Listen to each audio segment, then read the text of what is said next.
Bueno, lo primero que quiero aclarar es la posición institucional de IPSE con relación a los bloqueos. No se trata este sondeo que está diseñado para esta circunstancia. IPSE sostiene que todo bloqueo, cualquiera sea la motivación, cualquiera sea el bloqueador, literalmente bloquea nuestras posibilidades de desarrollo y nos hace daño.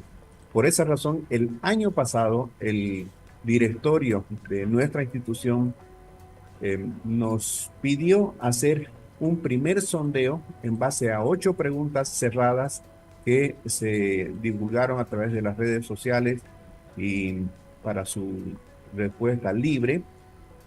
Y el año pasado tuvimos 1021 respuestas. Este año repetimos la experiencia. Entre el 25 y 28 de octubre tuvimos 1351 respuestas. La idea era comparar cómo en una situación de conflictividad alta el año pasado había respondido la gente y cómo estaba la percepción ciudadana en la presente gestión. Y la verdad que los resultados son contundentes. Una apreciación general es que casi todos los indicadores han aumentado, excepto uno, curiosamente, el que tiene que ver con el diálogo, pero los demás expresan una preocupación ciudadana, pero además un endurecimiento a la hora de tipificar estos bloqueos que para nosotros como institución definitivamente constituyen delito.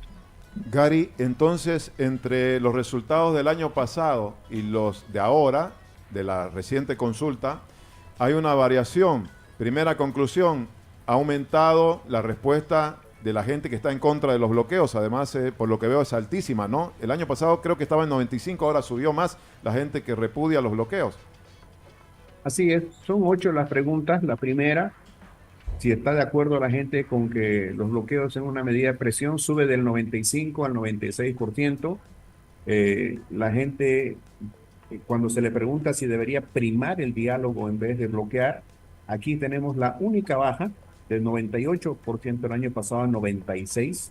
Dos Eso lo puntos podemos ahí, llamar. Gary. Dos puntos de la gente que empezó a creer menos en el diálogo, pero todavía sigue creyendo, ¿no? Para ser muy concretos, ¿no? Definitivamente, 96 de cada 100 personas creen que hay que dialogar en vez de bloquear.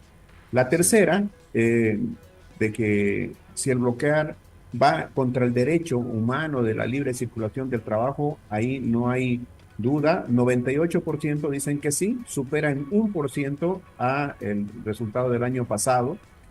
Donde ya empieza a acrecentarse la subida es en la quinta pregunta, perdón, en la cuarta, donde dice que si la gente ha sido afectada de alguna forma por algún bloqueo, la respuesta es que cada vez más gente. 97 de cada 100 dicen que sí, el año pasado solo 95. Donde tenemos el nivel más alto de respuesta es a la pregunta, ¿considera que los bloqueos perjudican el desarrollo de Bolivia?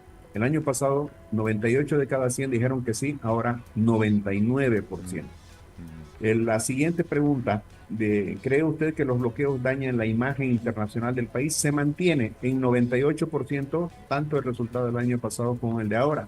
Y donde sí vemos una crecida que puede tener su explicación en cuanto a una respuesta ya sancionatoria, digamos, es cuando se le ha preguntado a la gente que si bloquear caminos es un delito, ¿no? Por el daño que provocan. El año pasado habíamos tenido una respuesta de 90%, hoy día 96 de cada 100 personas opinan que el bloquear caminos es un delito.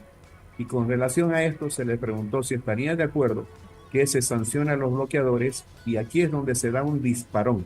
El año pasado la respuesta fue la más baja de esas 8, 89%. Sin embargo ahora 97 de cada 100 personas dicen que sí, que hay que sancionar a los bloqueadores. Bueno, más pedido de mano dura en ese sentido sería, Gary. A propósito, hoy se ha anunciado que algunos legisladores tienen la intención de proponer un proyecto de ley contra los bloqueos. Ya se viene diciendo esto, también surgió una propuesta hace un tiempo de la Cámara Nacional de Industrias. ¿Usted cree que por ese camino se puede ir? Todo depende, tu fin. No hay una señal más perversa para la sociedad que la permisividad.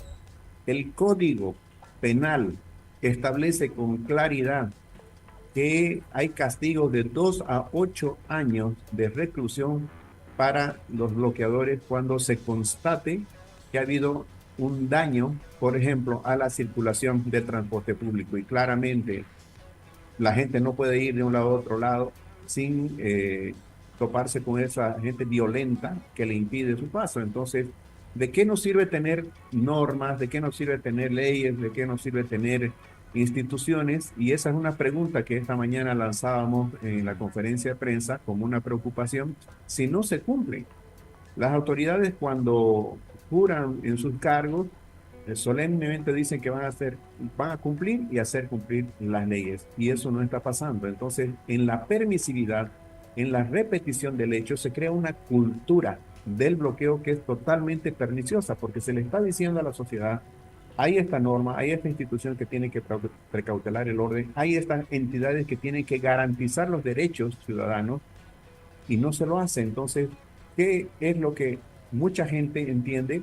Que el bloqueo no va a tener sanción, que la presión es una forma de conseguir alguna aspiración o de resolver alguna diferencia, y eso, por supuesto, que internacionalmente nos eh, hace caer nuestra imagen porque nos mostramos como una sociedad barbárica donde prima la ley del más fuerte. Sí, Gary, en la pregunta donde se plantea si las personas sienten que han sido afectadas directa o indirectamente, hay un alto índice de respuestas que dicen que sí. Por ahí hay un 1%, no sé si 2% que dicen que no. ¿Qué piensa de esa percepción? Porque hay quienes dicen, ah, no, ahora es Cochabamba solamente, diríamos, la que está sufriendo con mayor rigor. Pando, Beni, no, por ejemplo, pero en conjunto se puede sustentar que nos afecta a todos directa o indirectamente. Por ejemplo, la economía, usted daba también hoy día algunas cifras, ¿no? En relación a las exportaciones, ¿qué ha pasado con ese tema como resultado de los bloqueos? Efectivamente, o sea, 97 personas de cada 100 en esta gestión están diciendo que han sido perjudicadas. El año pasado 95. Y probablemente el saldo, o sea, aquellos que creen que eh, no han sido afectados, pero en la práctica todos absolutamente perdemos con los bloqueos. La economía, por una parte, pero también el país en su conjunto y la sociedad como un sistema, ¿no? Que no está pudiendo funcionar como debiera en base al respeto a la institucionalidad y en base al respeto a las normas y a las leyes. Hay dos tipos de afectaciones cuando se dan los bloqueos. Una que es de carácter económico y otra que es intangible, que tiene que ver con la imagen país. La parte económica, bueno, hay ya ciertas coincidencias entre los estimados de afectación. Conversaba esta mañana con el presidente de la Cámara Nacional de Industria. Ellos tienen un aproximado de 1.300 millones de dólares de afectación. Hemos escuchado a los ministros de Desarrollo Productivo, Economía Plural y Ministerio de Desarrollo Rural y Tierra, que han hablado de 1.500 millones de dólares. Y anoche el presidente decía 1.700 millones de dólares. Eso es un mundo de plata. Pero además se está dando una situación, Tufi, donde hay una crisis en curso que no se la está atendiendo y se la está profundizando con esta situación. Por otra parte, se afecta la recuperación económica en la que nosotros estábamos fundando nuestras expectativas para volver a crecer a las altas tasas que necesitamos y no retroceder en los avances que hemos tenido en materia social. ¿Qué es lo que ha pasado este año? La prognosis de crecimiento del gobierno era 3.71%.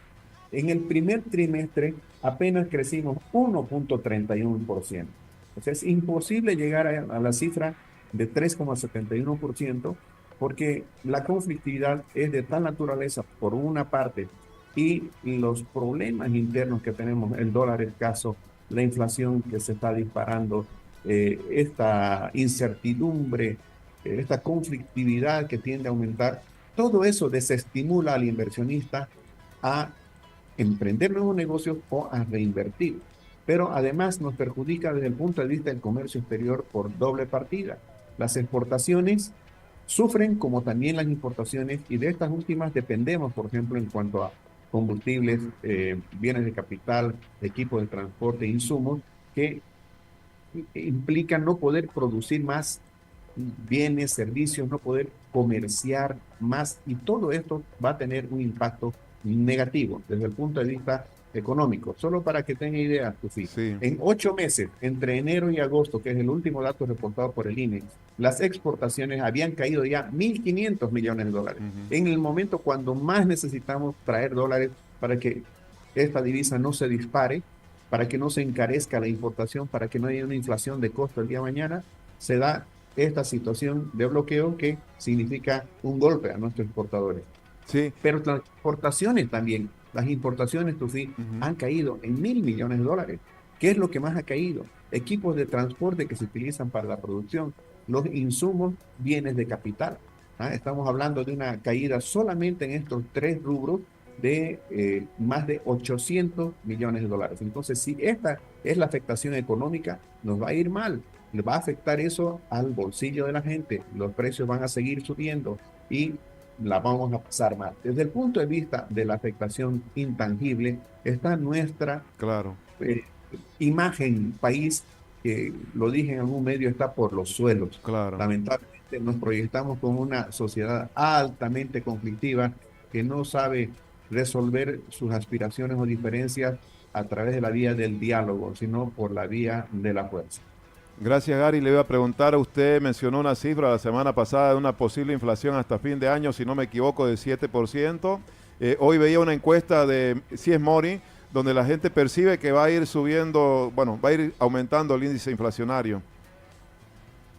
Así es, bueno, coincidíamos en esta apreciación nuevamente con la Cámara Nacional de Industria, pero claro, si los hechos se van a precipitar, si es que los bloqueos van a continuar, si es que el desabastecimiento, fíjese eso, yo lo dije antes de conocer lo que la Asociación de Avicultores lo ha dicho a nivel nacional, que no está garantizada la provisión, la seguridad alimentaria hasta fin de año, porque no hay normalidad para hacer su tarea. Un pollo se siembra, se carga en las granjas y en un mes y medio ya es una unidad que es comestible, ¿no? Que Claro, puede ir al mercado. Pero ¿qué pasa si es que, por ejemplo, y esto es algo que debe entender la gente, los pollitos bebé tienen que salir desde Santa Cruz hacia Cochabamba para que allá esté el proceso de engorde?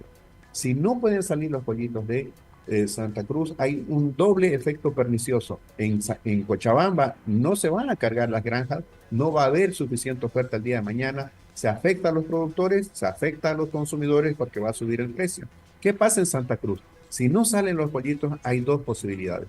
O se los sacrifica para que no haya una sobreproducción, o se los sigue alimentando y el precio se va a caer por doble partida, pierde el productor. Por lo tanto, con los bloqueos perdemos absolutamente todos. No se puede entender como un derecho a la libre expresión, que es la protesta, degenere en una actividad, en una actitud de hecho que vulnere otros derechos humanos como son el de la libre circulación, el derecho al trabajo, el derecho a garantizar la alimentación, la salud. ¿Ya? Hasta eso se interrumpe y por supuesto eso es un delito.